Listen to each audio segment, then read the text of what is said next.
So when it comes to developing our brand's messaging, the first step is to gain a better understanding of the kinds of people who we're trying to speak to in this industry, in this niche, in this market, because different industries, operate differently.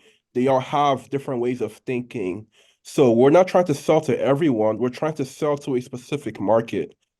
And one really effective way to really understand our market is with empathy. So at this point, we're just trying to put ourselves in our customers' shoes and really try to see things from their point of view and gain a better understanding of what their world looks like. So by understanding who we're speaking to and having a much clearer picture of the people who we're speaking to, we can now come up with messages that are much more effective. Okay, so one key question that we need to answer is, what are some of your key pain points? So as a business owner, it's really important to be able to articulate the key pain points that our customers have that we're able to solve or that we're able to alleviate through our marketing message, through our products, through our offers. We have to be able to articulate the problem that the customer has that we're able to solve. The second thing that we need to keep and consider is the goals and aspirations. So, what are the goals and aspirations that we're helping our customers to get to? So, when people use our offers, what are they aspiring to get to? What are some of their goals that we're helping them to accomplish? So, we're trying to put ourselves as a guide to help our customers get to their goal. So, what are some of their goals and aspirations? Another thing that we need to keep in mind is, how do our customers like to consume content? So, for example, what do they like to read? So, the people who buy what we're offering, we should be able to articulate other things that they might be interested in. So, for example, if someone is buying what we're offering, then which other blogs might they be interested in? Which other magazines might they like to read? Which YouTube channels might they like to watch? This will help us really gain a clearer picture of the kind of language that people are using in our space. And also, just what are some of your interests? So, how would you describe some of the interests of your target prospects, either in their personal life or in their business lives? So, by understanding what their interests are, we can now identify some of the key topics that would be most interesting to help us to attract our target audience. We also need to consider the trends. So every industry, no matter what industry that you're in, no matter what niche, every industry has certain trends. There are certain topics that are trending. There are certain hot topics because we need to be able to talk about things that our customers want to hear about. We need to have a conversation that our customers want to talk about. So by identifying the key things that are trending, we can now come up with ideas for much more effective messages and content to speak to these people based on what's trending in that niche, in that age group, in that demographic. So there are other things that we need to consider when gaining a clearer picture of our customers, but these five key areas are really essential. They're key pain points, their goals that we're helping them to get to, and also what do they like to read? What are some of their interests and what's trending in their world? So when we gather all this information, we can now pull from this information and it would help us to make much more informed decisions as to which kinds of messages would be most effective, which kinds of topics would be most interesting, things like that. So when it comes to understanding our customers, so just by putting ourselves in their shoes, we can definitely gain a clearer picture of what they're like. Another way to understand our customers is by looking at reviews. So by looking at reviews of similar products, that would give you a sense of what people are talking about in that space. You could also look at industry blogs, industry websites. You can look at the comment section. These are all ways to understand what your customers are saying. And another way to understand your customers is by finding the psychographic information online. So sometimes they may have already been surveys, maybe there were surveys in the past or certain focus groups that people participated in. Sometimes you can find the data online for free, and all this information would really help to inform your overall messaging strategy. So it all starts by gaining a clear picture of who you're speaking to. And then that way we can use these insights to develop messages that are much more compelling. Okay, So now that we have a clearer picture of our target audience, we now need to develop our messaging pillars. So our messaging pillars are the key pillars that all our messaging is built around. So we need to establish what are the key takeaways, what are the key benefits, what are the key selling points that we're trying to convey when we look at our offer. So when it comes to key selling points, we need to keep in mind that benefits are more important than features. So benefits over features.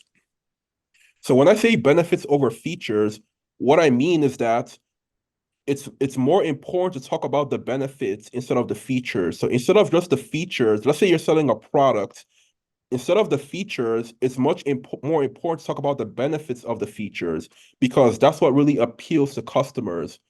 So let's say, for example, you're selling electronics. So in that case, then maybe a feature would be maybe you have like 500 gigabytes of cloud storage. That's a feature, but that doesn't really appeal to customers. Customers, they don't really understand all that technical stuff. They want to hear the benefits of the feature. So if the feature is 500 gigabytes of cloud storage, then a benefit would be more storage space. That would be the benefit of that feature would be that you have more space to store your files and access them wherever you go. So these are all benefits of the features. And also, we need to consider what is the value of the benefits. So if we're able to store more files online and access our files wherever we go, then the value of that benefit would be security, safety, peace of mind, convenience. These are all examples of values of the benefit that we need to convey. Okay. Another thing that we need to consider is what is the emotional value? So how does the value of our benefit make people feel? Because customers, they make decisions based on emotion, based on how they feel. So we have to be able to communicate the emotional value. So some examples could be maybe it's peace of mind, maybe it's financial freedom. All these things need to be emphasized. So when they use our offer, what's the emotional value? How's it going to make people feel? Okay, so now that we've identified the key selling points, the next step is to identify the key differentiators. So let's say, for example, there are other people who are selling something similar. In that case, then we need to identify what makes our offer different from all the others that are out there. So what are some of the key differentiators that make our offers unique? So there are different levels of differentiators. So for example, we have the things that differentiate our brand from others. So what makes our brand different from all the others? What sets our brand apart from the competition? All right, so the second differentiator is what sets our offers apart from the competition. So if we're talking about a specific offer, then what makes that offer different from all the others? So there has to be a way to articulate what sets our offer apart and what sets our brand apart from all the others. So when it comes to differentiation, another thing that we need to consider is what are the key things that our customers would love the most about our brand? What are the key things that our customers would love the most? Because all these things need to be preserved, the things that our customers love the most. There has to be a way to preserve these things so that we maintain that appeal amongst our core target groups. Okay. Okay, so now that we've gained a clear picture of our target audience and we've identified our messaging pillars, what are the key benefits and what are the key things that make our offer unique? There has to be a way to communicate our brand in a way that's simple, clear, and concise. And that's what we call the one-liner. So the one-liner is a simplified way to communicate what our brand is about or what we offer. So let's say, for example, you're at an elevator or a cocktail party or a place where you don't have much time. There has to be a way to describe the business in a way that's short, clear, and concise and easy to remember. That's what we call a one-liner. So when it comes to one-liners, we have to use this framework. So problem, results, solution. So we have to communicate the problem and then we have to introduce our solution. And then we can now talk about the results. So here's an example of an effective one-liner. Many people struggle with fatigue in the middle of the day. We've created a vitamin formula that gives you balanced energy from morning till night. So notice how it clearly communicates what the brand is about in a couple of sentences. It's short, it's clear, and concise. So when you look at your business, how can you really communicate what your business does in a clear and concise way? And if you're able to accomplish this, then that would really help to make your messaging much more effective wherever you go. So you can easily communicate the value and what you offer to the world. So this concept of a one-liner came from the book Marketing Made Simple, in case you want to learn more. But this is a really powerful way to communicate your brand in a way that's short, clear, and concise. Okay, so the next step to really enhance our brand's messaging is to develop a coherent tone of voice. We need to have a coherent tone of voice. So you might be thinking, what does that mean? Okay, so let's start with the word coherent. So in order to understand what coherence means, you have to think about your brand as a mosaic, or a puzzle. So there are all these different pieces that come together to shape your brand. So everything needs to work together to shape your brand as a whole, because there's a certain image that we're trying to create. We're trying to create a strong perception about our brand so that it's much more appealing. So everything needs to work together. Everything needs to tie in with what the brand is about. And that's what we mean by coherence. And then when we talk about tone of voice, what we're referring to is how we come off when people read our copy. So when people read our marketing copy, how do we want to come off? How do we want to be perceived? So our tone of voice it's an expression of our brand's personality. It's how do we want to be perceived when people read our marketing message? That's our tone of voice. Okay. So when you look at your marketing message, one really important question to ask is, are you speaking in the right tone? Are you speaking in the right tone? So think about your own personal life. So have you ever come across a marketing message that just felt very boring, very outdated, that you weren't interested? That's because they were not speaking in the right tone. So how can we enhance our brand's message so that we're speaking in the right tone? So when you come across your marketing message, it's always important to think about, how do we want to be perceived when people read this? How do we want people to feel when they read this? How would we describe the tone that we're aiming for? Because different industries all industries are very different.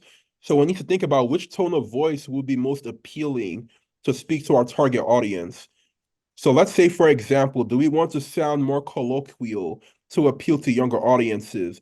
Do we want to keep it blunt and straight to the point? Do we want to sound more casual and friendly? Do we want to sound more formal and authoritative? These are all examples of tones. Do we want to sound more academic, or do we want to sound more laid back? These are all examples of tone of voice. So how can we enhance our messaging to make it much more appealing based on our industry and the kinds of people that we're trying to speak to? So which tone of voice will align with our brand?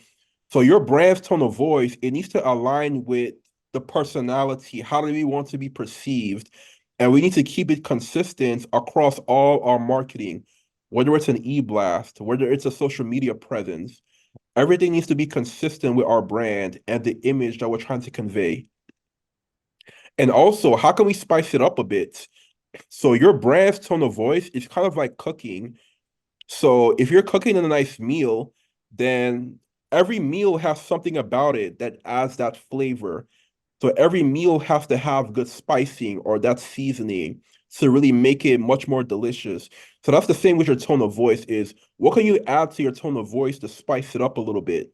So for example, maybe you can add some humor that can really help to spice up your tone of voice to make your marketing message much more interesting by adding some humor.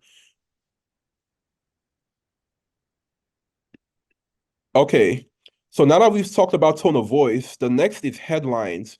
So the next step to enhance our brand's messaging is we need to develop headlines that are much more compelling. So you might be thinking, what makes a headline effective? But first, we need to understand what a headline is. So to those who don't understand, your headline is the first piece of text that people see when they come across your website or your marketing materials. So it's usually the largest piece of text that people see. And the goal of a headline is to draw attention, is to pull people in. So our headline, it needs to be interesting. It needs to really pull them in. So your headline is actually much more important than you may think, because if your headline doesn't pull people in, then most people, they're not going to read the rest of what you have to say. So your headline, you have to first pull them in so that they can learn more. Okay, so what makes a headline effective? One thing that makes a headline effective is that it has a clear value being conveyed. So when people read a headline on your website or your marketing materials, what is the value that's being conveyed? Is there any value that's being conveyed through your headline? Another thing that makes a headline effective is that it needs to have a positive sentiment. There has to be some positive feelings that are being evoked through the headline. And this leads us to our next point, which is emotional words. So when people read your headline, how do you want them to feel when they read your headline? What's the emotion that you're trying to convey through the headline? That would really help to make it much more effective by using emotional words. Let me see. And then let me see. All right, so when it comes to headlines, we have to aim for 5 to 10 words, especially when it comes to websites. We have to aim for 5 to 10 words because we have to keep it short and concise when people read the headline. It has to be short and concise. So 5 to 10 words is definitely highly recommended, because if it's too long or it's too short, then you might end up missing out on people. And also, your headline, it needs to have a supporting subheader. So you can add a subheadline to talk about your offers in more detail. You could even add an image to really make it much more effective. So by combining a strong headline with a subheadline and a strong image, that would really help to drive home the message to make it much more effective. Okay, so here's some examples of effective headlines. Here are some examples. So on the top, you see an example of a headline: Discover great wine delivered straight to your door. So that's a headline from nakedwines.com. So you can see from the headline for the website, there's a clear value that's being communicated. So the word discover is a very emotional word. So you can see the value being conveyed. It's about discovery. It's about finding new things, new places. It's about discovery. Great wine. You can see the quality being conveyed.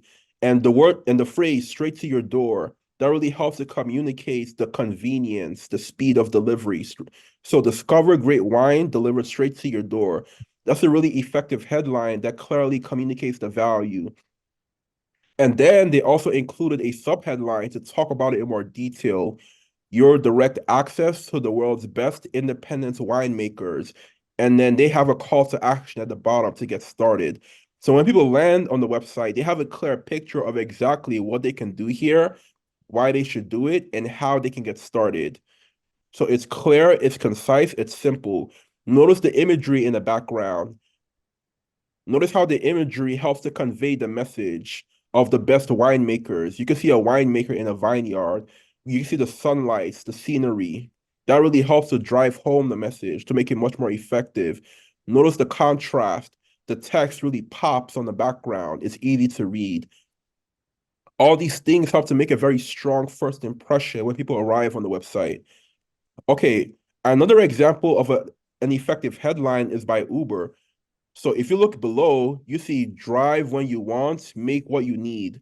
So that's a really effective headline. So when people land on the website, they have a clear picture of the value, what they can get. Yeah. Right. Can I call? Yeah. Oh, I talked to them. They have a clear picture of what they can get here. Drive what you want, make what you need. So this really communicates the convenience, the flexibility, the financial freedom, things like that. And notice how they also included an image to really help to convey the message. So when customers look at the image, they can actually see themselves in the image. So they're using images that their customers can relate to. So when customers see the image, they can see how happy she looks. So all these things help to create a much stronger impression about Uber when people arrive on the site. Okay, so when it comes to our website messaging, it's not just about the messages, it's also about how the message is being laid out. Because if the message isn't laid out effectively, then no one is going to want to read it. So here's some tips to really enhance your website layout. Not just your website, but any marketing piece, whether it's a brochure or a website or a postcard, how can we enhance the overall layout? One step to enhance the layout is to break down the copy into paragraphs, to really break down the copy into. So let's say, for example, you have very long chunks of text. It's really important to break it down into paragraphs so that way it doesn't look too overwhelming. It's much more easy for people to read through. So when you have all these large chunks of text, how can we break it down into smaller paragraphs that people can read through? Also use subheaders. So let's say, for example, we're breaking down into paragraphs, and each paragraph has a subheader. That would really help to really draw attention. So the subheader would summarize what the paragraph is about, and then people are much more likely to read through. So by using subheaders to break down text, that would really help to make it much more engaging for people to read. Okay, next is to use bullet points and numbers. So let's say, for example, you have different points that you're talking about. You could use bullet points to outline everything. That would really help to make it easier for people to remember. Or if you use numbers, you can use a numbered list to outline the different points that you're talking about in your messaging, in your marketing piece. Even from an SEO point of view. So let's say, for example, you have a blog article. So if your blog article uses numbers, then it's much more likely to rank in the Google search because Google prioritizes the websites that are easier to read, that have a nice structure to it. So by using numbers, that could really help to improve both the layout and also your search rankings as well. Another thing to consider is the context in which people would be reading your message. So let's say, for example, you have to consider the different devices. So are they going to be reading it from the mobile phone? Are they going to be reading it from the desktop? We have to consider all the different ways that people will be reading this copy to really make sure that it's well optimized. We also need to consider the time frame. So let's say, for example, is this something that people will be reading for a few seconds? So let's say, for example, it's a Facebook reel or a Facebook story or a billboard or a vehicle sign. These are all things that people read in just a few seconds. They're not going to have that much time to read it.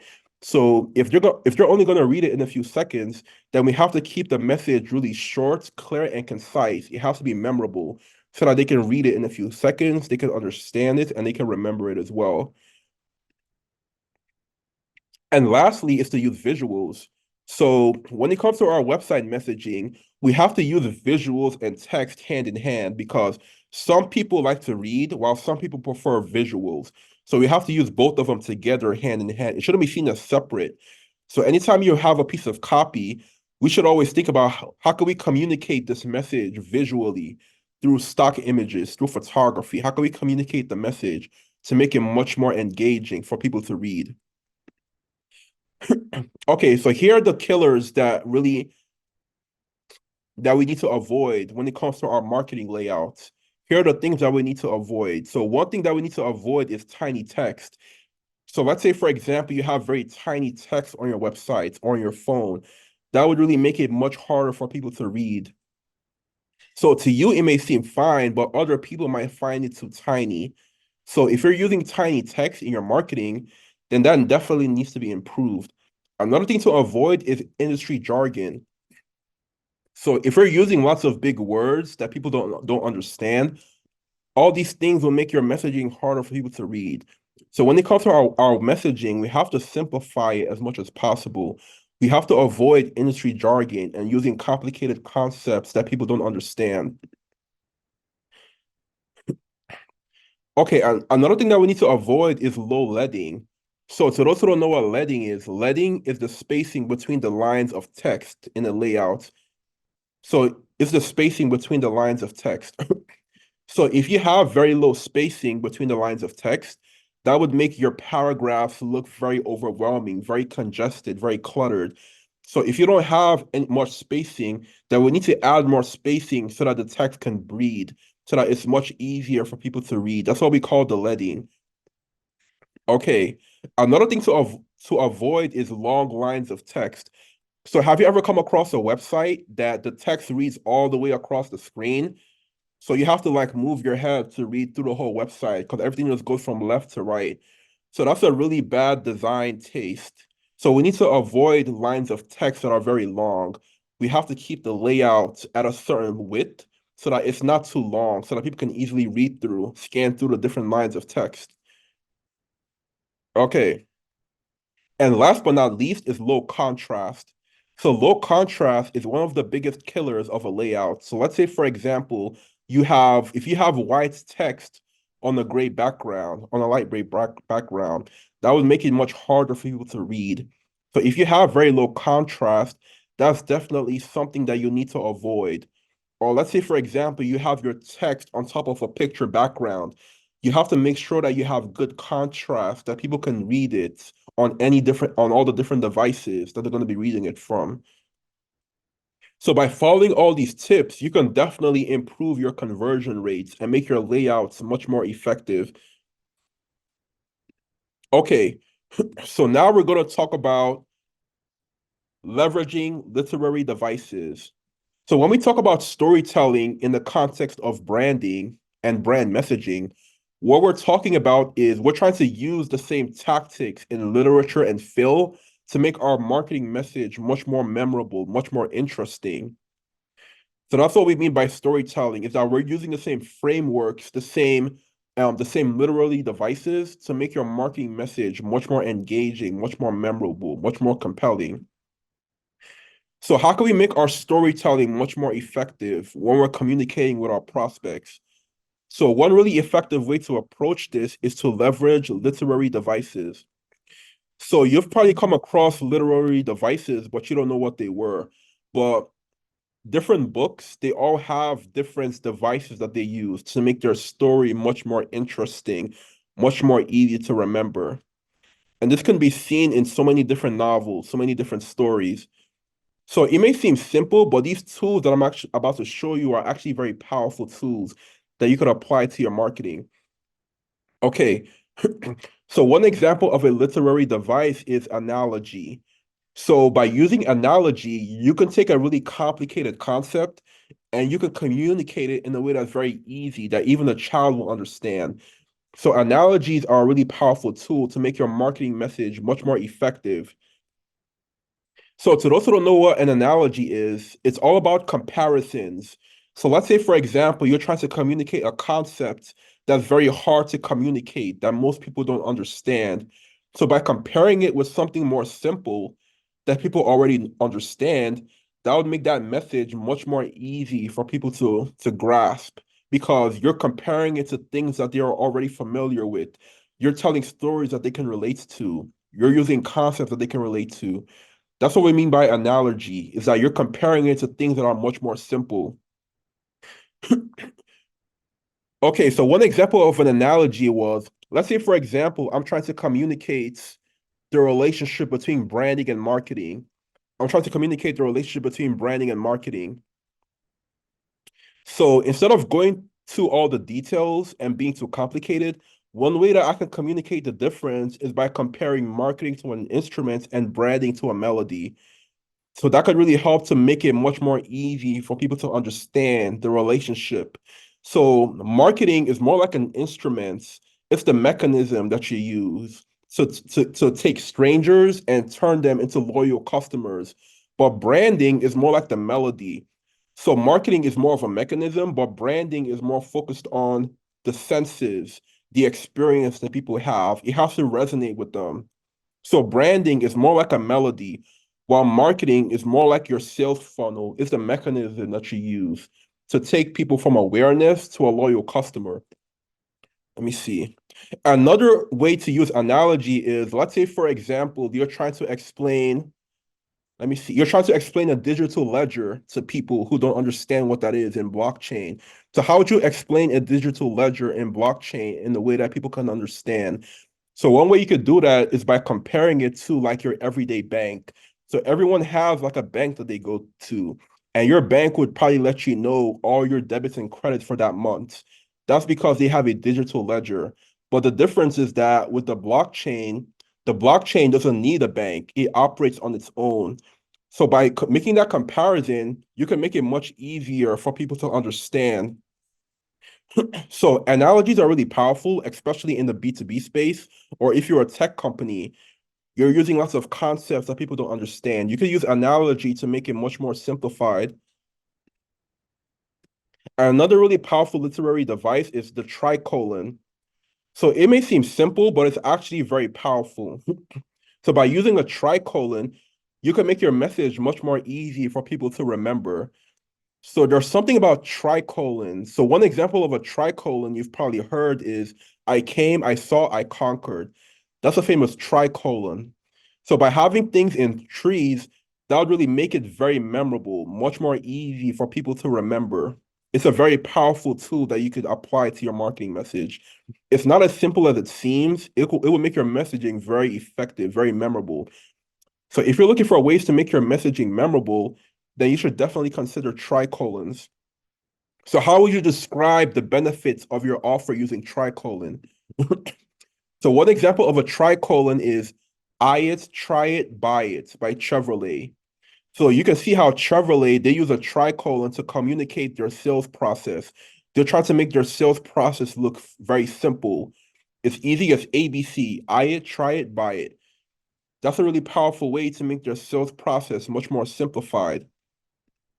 Another example of a tricolon is "Simply Smarter Shopping" by Aldi. So notice how Aldi uses tricolon to communicate their shopping experience and the key things that customers love the most about Aldi. So it really summarizes what their brand is about: simply smarter shopping. Another example of a tricolon is "Power, Beauty, and Soul" by Aston Martin. So notice how Aston Martin, they use tricolon to communicate the essence of their brand or what the experience is like. So these are all really powerful ways to communicate your message. So how can you summarize your messaging using tricolon so that it's much easier for people to remember? Okay. So here are some other examples of literary devices that could enhance your storytelling. One example is the metaphor. So by using metaphors, you can paint a vivid picture in the customer's mind. You could evoke very positive emotions. So metaphors, they're kind of like comparisons in which you're comparing your brand to something else. But the goal of a metaphor is more to create an emotional connection. Is more about painting a vivid picture in your customer's mind. So by using metaphor, that's a really powerful way to enhance your brand's messaging. So one example of a metaphor is "A Thousand Songs in Your Pocket" by iPod. So notice how the iPod, they don't talk about the features, the functionality. They don't talk about how many gigabytes they have, how many megabytes they have. They use metaphor to communicate the value in a way that's simple, clear, and concise, that really creates that emotional connection that conveys the experience of 1,000 songs in your pocket. Okay, another example of a metaphor is "One Century in a Bottle" by Louis XIII. So notice how they use metaphor to communicate the heritage behind the brand, the experience of the brand. It's like one century in a bottle. Okay. Another example of a metaphor is "Happiness in a Bottle" by Coca-Cola. So even though Coca-Cola, it hasn't been scientifically proven to make you happy, but the fact that people associate your brand with happiness, that's a really powerful aspect of their marketing, is that they've been able to position their product as something that you can drink when you're having a great time, when you're out with your friends. So it's all about the magical moments that people enjoy. It's all about happiness. So notice how they've been able to create a story around their product so that it's much more appealing. So the thing about metaphors is that we have to be careful when we use these metaphors because we don't want to make claims that are very bold. We don't want to be misleading. We don't want to be too vague. So for example, Red Bull was sued for saying that Red Bull gives you wings. People sued Red Bull for saying that Red Bull gives you wings. So we can actually learn from Red Bull because they were making a claim that was very bold, even though it hasn't been scientifically proven to enhance your energy. So a lot of people don't believe it. They see it as persuasive marketing. So if you're using metaphors, you have to this is a really powerful tool. So you have to be very careful about the kinds of metaphors that you're using because you don't want to make claims that are very bold and misleading. Another example of a literary device is a rhetorical question. So rhetorical questions are a really powerful way to create more intrigue. So some of the best campaigns in history, some of the best marketing campaigns in the history of the internet have been based on a rhetorical question. So these things may seem very small, but they're actually very powerful. It's all about applying these things to your marketing in a way that's very effective. So one example of a rhetorical question is "Where's the beef?" by Wendy's. This is one of the most successful advertising campaigns in history, and it's all based on a rhetorical question, "Where's the beef?" So the goal of a rhetorical question is not for people to answer. The goal of a rhetorical question is to get your points across. So when Wendy's asks, "Where's the beef?" you're trying to communicate that with Wendy's, you don't have to ask where's the beef because they always got you. They already got you with the beef.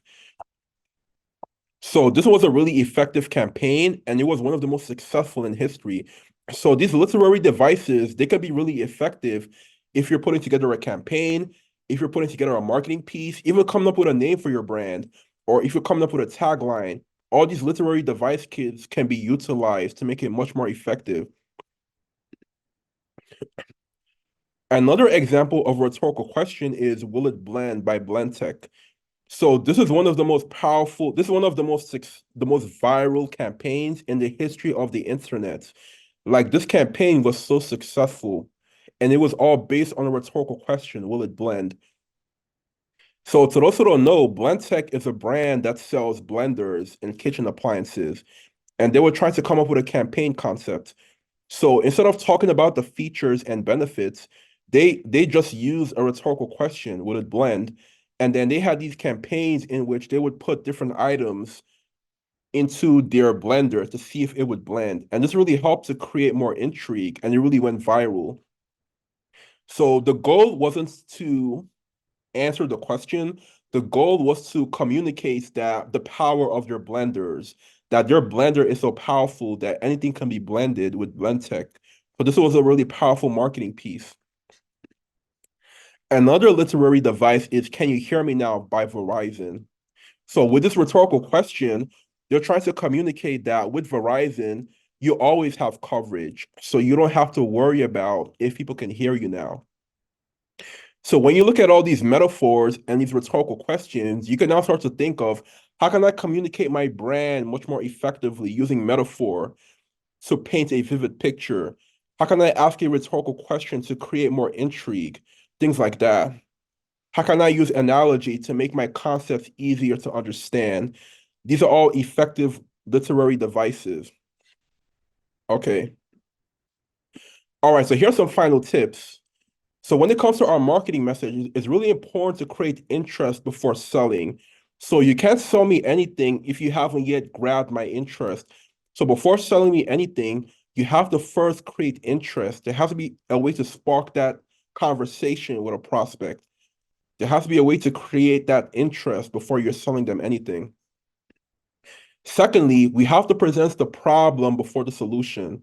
So you shouldn't assume that your customer understands the problem. You have to put it in their head so that your brand comes to mind when they think about that problem. So before presenting the solution, we have to first communicate the problem. Next is customer over company. So I'm not saying that your company doesn't matter, but when it comes to marketing, it's all about the customer. So our customer needs to be at the center of our story or of our marketing message. We have to use concepts that they can relate to. We have to talk about their pain points. They have to be able to relate to the kinds of pictures that we're using, the kinds of concepts that we're using. It has to fit their worldview. So the goal is not to just talk about your company all day. The goal is to put your customer at the center so that they feel much more comfortable with buying from you. Next is emotion over logic, because the way people think is they buy based on emotion. So our purchasing decisions are driven by emotion. So our marketing message, we need to first appeal to emotion first, because that's much more important. So by using literary devices like rhetorical questions, like metaphors, these are all effective ways to speak to that emotion. Next is clarity over catchy, especially as a small business owner. Instead of trying to be catchy and clever, it's more effective to be clear. Customers, they just need to be clear that you're the best solution. So it's more important to be clear. If you're trying to be too catchy and clever, you end up having a marketing message that's very vague, and people, they're not really going to understand it. They're not going to work too hard to try to understand it. And next is to avoid jargon. So if you're using lots of complicated concepts, lots of big words, then we definitely need to simplify it as much as possible so that it's easier for people to understand, for people to process. Because most people, they have very complicated lives. They get distracted very easily. So we have to simplify our messaging as much as possible so that it doesn't seem too overwhelming or anything. And lastly, it's just simplification. So simplicity So simplicity is so important when it comes to your marketing message. It's kind of like feeding a child. So when you're feeding a child, you don't want to stuff too much food in the baby's mouth. So we have to simplify it as much as possible. So when you look at your marketing message, it's important to think about how can we simplify it as much as possible so that people can easily digest it and that is much more memorable. Okay. All right, so I really appreciate you all joining us for this presentation. And if you have any questions, feel free to put your hands up in the chat and just let us know what your question is.